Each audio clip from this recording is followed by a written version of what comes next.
আসসালামু আলাইকুম। আজকে গেছিলাম আমার বেবি এবং ওয়াইফকে নিয়ে একটা বাসার পাশে একটা পার্কে। আসলে সামার টাইম চলে যেতেছে। এই টাইমের মধ্যে আসলে যদি ঘুরতে না পারি তাহলে তো আর আসলে এই সময়টা আর আমরা খুব একটা পাই না, কারণ বছরের মোটামুটি 3 থেকে 4 মাসের মতো আমরা সামারের টাইমটা পাই ক্যানাডাতে। তো এই টাইমে আসলে গেছি বাসার পাশে একটা ম্যাকগ্রেগর পার্ক আছে, ম্যাকওয়ান পার্ক আছে, সরি, ওই ম্যাকওয়ান পার্কে ঘুরতে গেছি ফ্যামিলি নিয়ে। তো সেখানে যাওয়ার পরে ভাবলাম যে এদেশের সিস্টেমটা পার্কের খুব সুন্দর, যেটা আমরা বাংলাদেশে আসলে কখনোই পাই না। তো ভাবলাম এই জিনিসটা একটু ভিডিও করে আপনাদের সামনে প্রেজেন্ট করার চেষ্টা করি। তো এটা হচ্ছে বেসিক্যালি পার্কের সম্মুখ অংশ।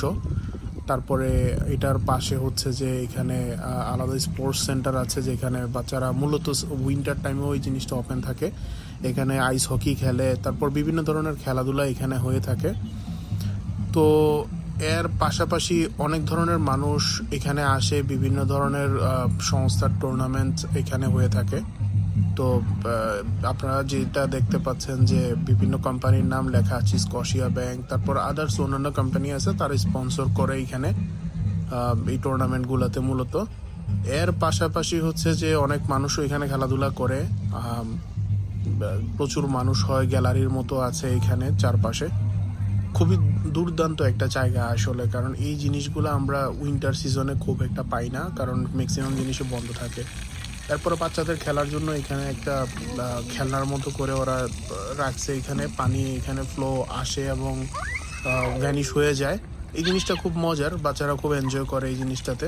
এবং ওরা এই জায়গাটাতে যতক্ষণ পারে সময় স্পেন্ড করে ভিজে। এটা আসলে ওদের ওয়েদারের সাথে অ্যাডজাস্ট হয়ে যাওয়ার মতো একটা বিষয় আসলে। সো এই জিনিসটা আপনারা দেখতে পারেন। কেউ যদি কানাডা আসেন, সামার টাইমে আসবেন ঘোরার জন্য। সামার টাইমে অনেক ধরনের অপরচুনিটি থাকে কানাডাতে।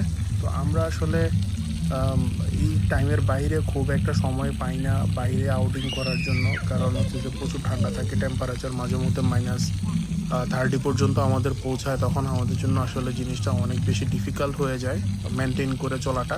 তো এই পার্কগুলো তখন আসলে লিটারেলি বন্ধই থাকে, মানুষজন আসলে খুব একটা এখানে আসে না। বাট সামার টাইমটা আমাদের জন্য খুব আনন্দের। তো ভালো থাকেন, আল্লাহ হাফেজ।